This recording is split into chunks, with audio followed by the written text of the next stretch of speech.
Hi, I'd like to begin by explaining and discussing how practicum this far has highlighted my strengths as an advanced practitioner. So I'd like to begin with talking about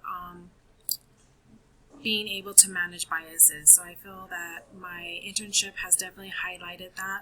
I currently work in a foster family agency setting, and I have been shadowing the social worker that goes into home to monitor the care of the foster children and the foster family. I've also been present for some of the visitations with the biological parents and the foster family. That has definitely been hard for me due to being able to understand the reasoning for some of the neglect and some of the abuse that the biological parents have allowed to happen to their biological children.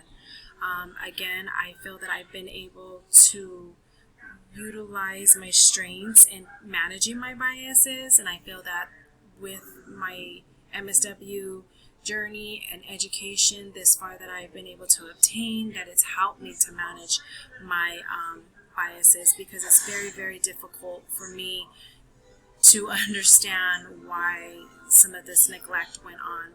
But again, as a social worker, that is my job, to support the families, the child, and along the biological parents. So in incorporating the code of ethics, I'd like to say that I'd like to discuss the respect and dignity and worth of a person. So again, how I discussed my biases in my internship, I've been able to utilize that strength of managing my bias, and I've had to be very mindful of the competency when it discusses caring and being respectful, mindful of individuals and their cultural and ethnic diversity.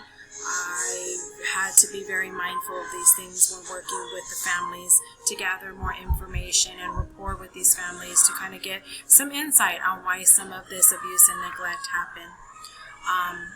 I've been able to discuss oppression and different factors that lead to some of the reasoning for neglect. So I will say that I've been able to use my strength of managing my biases in effort to support these families. Thank you.